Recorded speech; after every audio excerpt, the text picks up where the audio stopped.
What's up everybody, welcome to another episode of the greatest vlog in the world. My name is Jeff, your favorite tour guide in Madeira, and today we are talking piracy and tourist traps. So I don't have a whole lot of experience with piracy myself, so I think we actually have to get some help in today's video. So follow me, it's going to be loads of fun. We're going to find an expert to tell us about all of the piracy that has happened here in Madeira in the past. So in order for us to get an idea of what's happening nowadays, we have to rewind a little bit. So yeah, Andrea, you ready? Let's go. Let's go.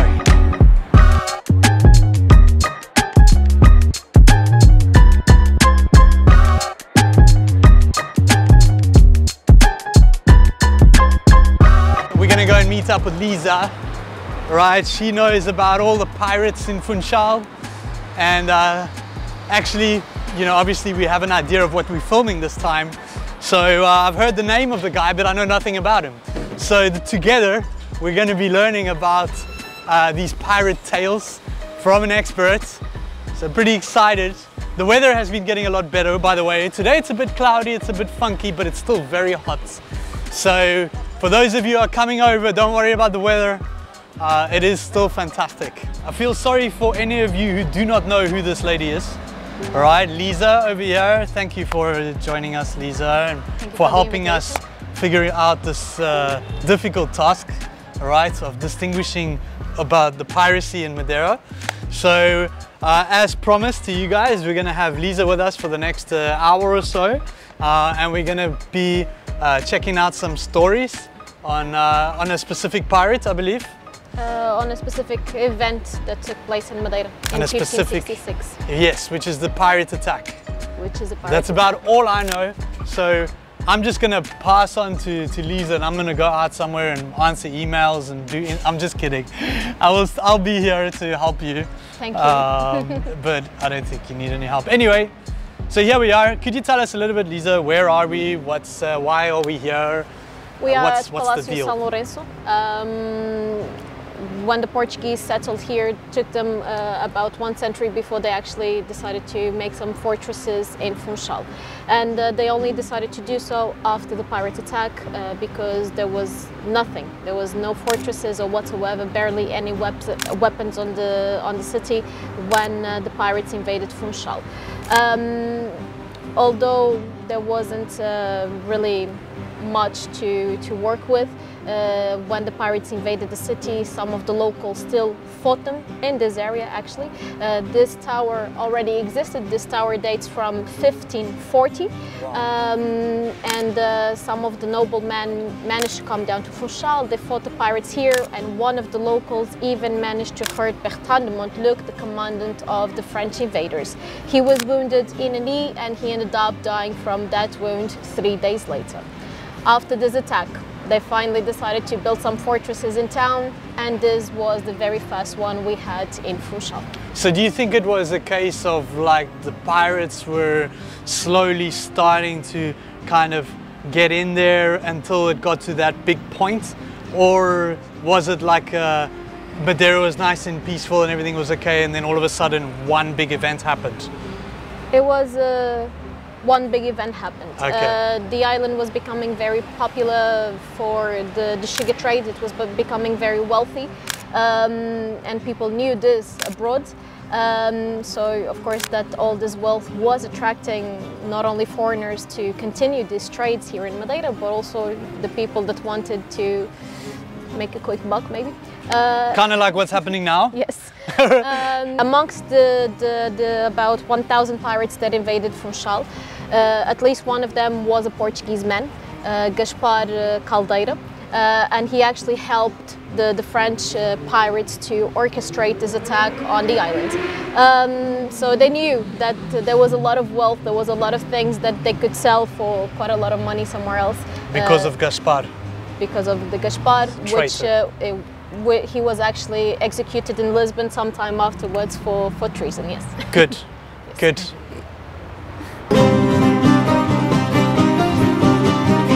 Tell me, what exactly is the difference between a corsario and a pirate? Because I still don't know. Well, a pirate, they basically attack places, they ransack places for their own benefit. Right. Corsair or buccaneer. Buccaneer, is that what? Buccaneer, that's the English word for it. Or privateer. Privateer. They would normally work for the crown. So they normally had a letter from their crowns, from their monarchies, basically allowing them to ransack a place, and then part of the ransack would also benefit the crown of that country. So they're like, kind of like Black Ops, CIA of that time. Maybe that's it, yes. Cool. Well, so we'll see this kind of stuff with you on your tour, correct? Yes. This is what you do? Yes. In case you don't know. I talk a lot about the private attack or the privateer attack on the tour, yes. On the tour, okay, fantastic. So we're going to carry on. Lisa, this looks old. It is old. This is a coat of arms from a Franciscan monastery that existed here between the end of the 15th century and the mid-19th century. This was a Franciscan monastery, and when the pirates invaded Funchal, they actually found out that the pirates were Protestant. So some of the monks from this monastery, they actually decided to face the pirates. Some of them just ran out of the monastery holding their crosses, expecting that the sight of the cross would scare the pirates away. As you can imagine, it didn't work out very well for them, and 8 of these monks, they were actually killed by the pirates. Just out of curiosity, and I think this is true if I'm putting all the dots together, this is more or less the same time the nuns went to Nuns Valley, right?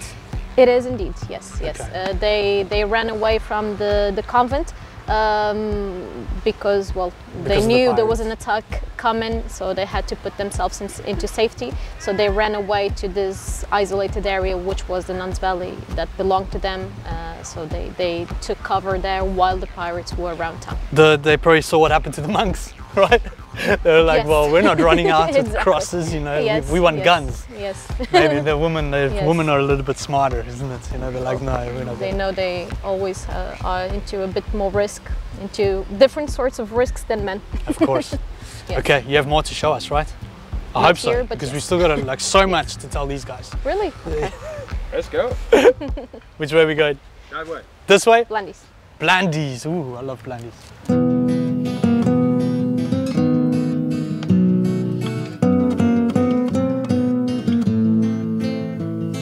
So we're in Blandies in the middle of town.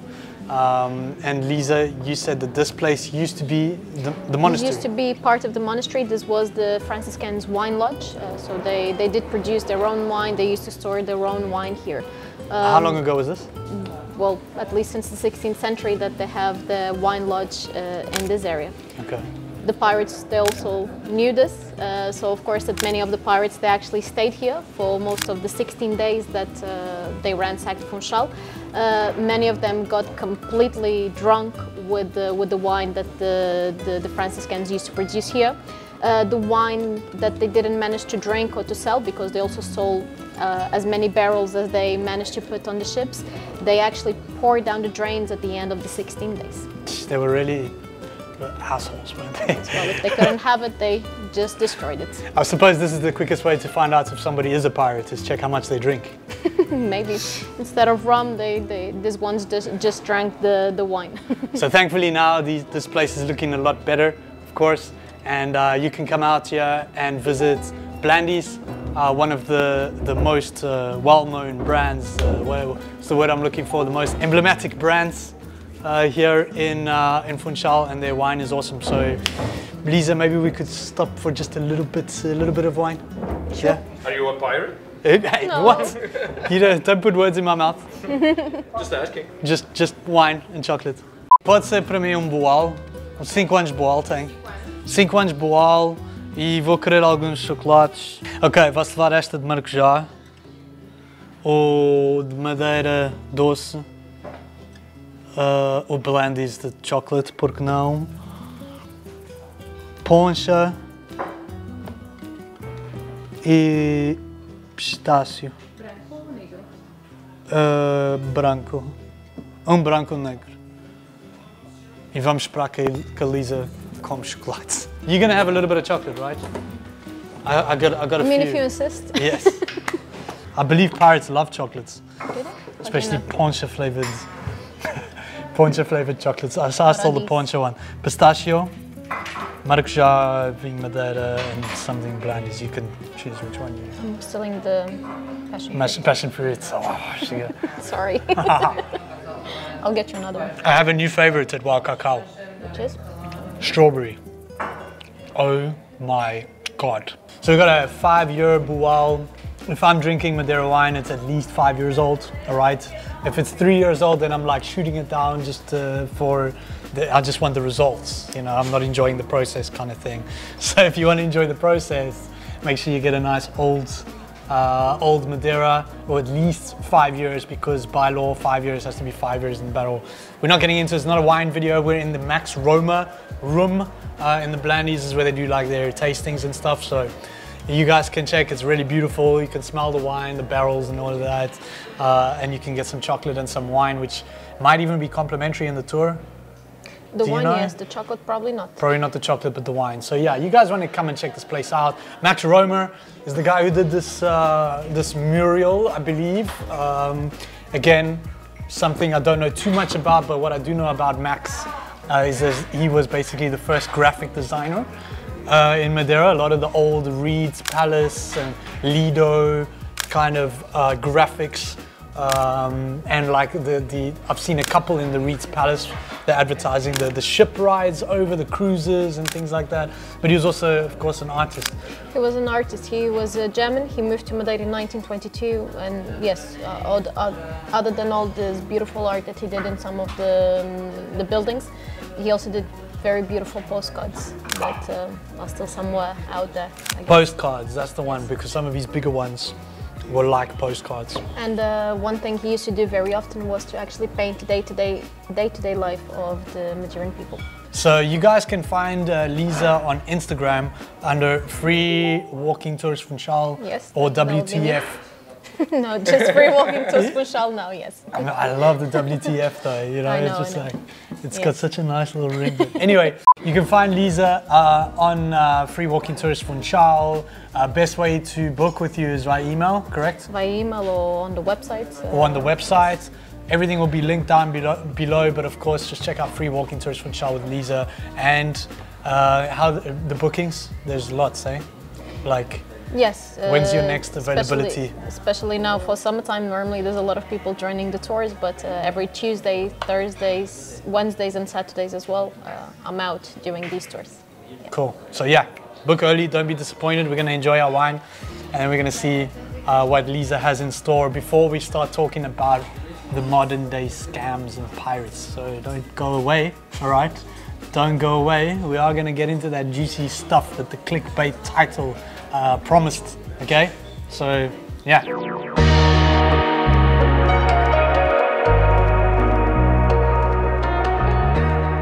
So after drinking all the wine, these guys actually had to go to work and look for some real treasure, right? And they did, yes. One of our kings, he had sent 22 pieces of silver, all covered in gold. Silver treasure painted in gold? Yes, coated in gold. By one of our kings. But the priest, when he knew that the pirates were invading Funchal, he actually managed to hide some of the most valuable pieces inside a recently opened grave. The pirates, they still were here for a while, but then they were discouraged by the awful smell coming out of that grave, and they left without knowing that there was such a treasure buried here in this church. One of the pieces that was hidden from the pirates was a processional cross that is over 1 meter tall, and nowadays we can see that cross in the Sacred Art Museum. So the modern pirates found it? I'm not going to answer that. You know, one guy once told me when I was here as a little boy, when I went to the sea. So just before I started swimming in the ocean in the Lido, I asked the lifeguard if there were any sharks, because obviously coming from South Africa, and he was like, there's no sharks in water, they're all on land. So the sharks got the cross, didn't they? They probably did. And on that bombshell, we're going to say goodbye to Lisa for now. Thank you. I'm hoping that we're going to have you on further episodes. We're already planning the next one. So if you guys are enjoying this kind of vlog, going back into a little bit of history, we're going to bring more of this and much more great Madeira stuff. I'm sure you've noticed the better quality.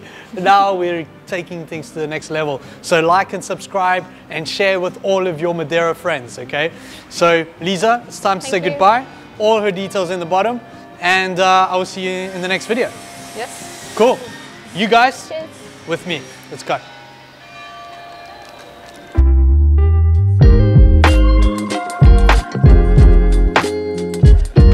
We're finishing off our video at the place where this whole pirate attack began. This is Praia Formosa, the beach of Praia Formosa, one of the very few beaches that we have in Funchal, and probably my favorite beach. And it's very different these days compared to the days of the pirate attacks. You know, now we've got this brand new promenade over here, which has made it very easy for people to visit this beach and to take advantage of the connection between the Lido area in Funchal to come out to Praia Formosa to then carry on going to Câmara de Lobos down there. So it's pretty awesome. This is actually my first day on this promenade. We've been very busy, but if you're going to come out here in the summertime, then you're going to check out Praia Formosa for sure. And we're going to give you some tips later on where to park as well, because parking in Praia Formosa can be very difficult. So now I recommend parking up by the Lido and then doing a little walk down Oba Centro Mar, which of course you can see last year's video about the summer, where to swim in the summer. We'll have everything linked below. So yeah, I'm sorry for all of you guys who are waiting for the clickbait, you know, crisis. So this is now the second video that we've second or third video actually, that we've you know, clickbaited people into our videos promising doom and gloom, because that's what sells on the internet.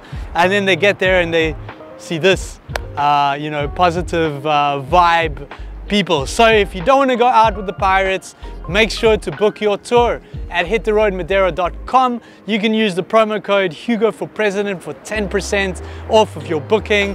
And of course, you will be not going with pirates, and we won't have anything to do with piracy whatsoever. So yeah, on that bombshell, I hope you guys have a great week, and I'll see you in next week's video. Andre, let's hit the road. Let's hit the road. All right. All right. Where are the pirates at? Yeah, where are these guys? There's one boat over there. That kind of looks like a pirate boat down there, huh? Yeah, kind of looks it. Yeah. It looks like that. Maybe, hey? Go get a poncho. There's not enough. Hey, Hey. poncho. Now we're talking. Yeah. Let's go. Let's go.